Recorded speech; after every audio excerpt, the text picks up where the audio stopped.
আপনারও এইরকম ভাব লাগছে নাকি? আপনি কিছু ওর হতে চেয়েছিলেন, কিন্তু বেলে গিয়ে কোয়ার পরে আপনার রাস্তাটা আপনি নিজে বদলে নিয়েছেন।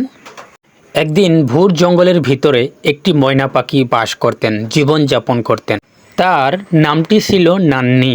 সেই পাখিটি অন্য পাখির থেকে অনেক সুন্দর আছিল। একদিন অন্য পাখিকে জিজ্ঞাসা করলো, সারা সময় আমরা এখানে থাকি, পুকুর পার, তারপরে জাম গাছের উপর, ফির বাসায়। কি জঙ্গলের বাইরে কি আর জায়গা নাই? বেলেগ জায়গায় কি আঙ্গু যেতে মন চায় না নাকি?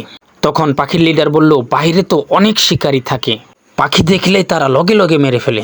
তখন তুই কি করবি বল? তখন পাখিটি একটি ডালের ভিতরে বসে বসে চিন্তা করতে লাগলেন। তখনই বান্দর এসে বললেন, কিসের এত চিন্তা করিস? তুই তো উড়তে পারিস, ফিরে আসতে পারবি কি?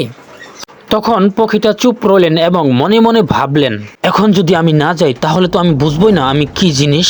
এর দিন সকালবেলায় সব পাখিগুলো যখন ঘুমায় থাকে, কাউকে না বলে সে উড়ে গেলেন। এত উঁচাই গেলেন যে ফার্স্ট টাইম, লাইফের ফার্স্ট টাইম এত কিছু দেখেই নাই। এই সুন্দর জায়গা, এত সুন্দর জমি, এত সুন্দর আকাশ পাতাল, পাহাড় পর্বত, উড়ে উড়ে সে দেখলেন এবং এনজয় করলেন।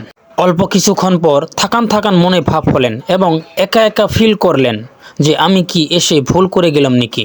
কিছুক্ষণ পর বহুত দূর একটি কবুতর দেখা পেলেন এবং তার সাথে কথা বললেন।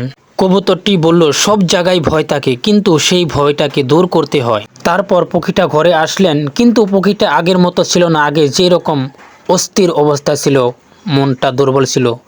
পরের দিন সব পক্ষীগুলো সেইখানে নিয়ে গেল, এনজয় করলো।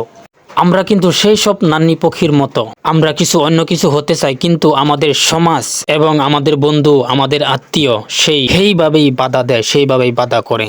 বন্ধুরা, আমরা নিজের মতো যদি না চলি তাহলে কিন্তু আমরা জানবো না আমরা কি জিনিস, আমরা কি করতে পারি জীবনে। Moral of the story.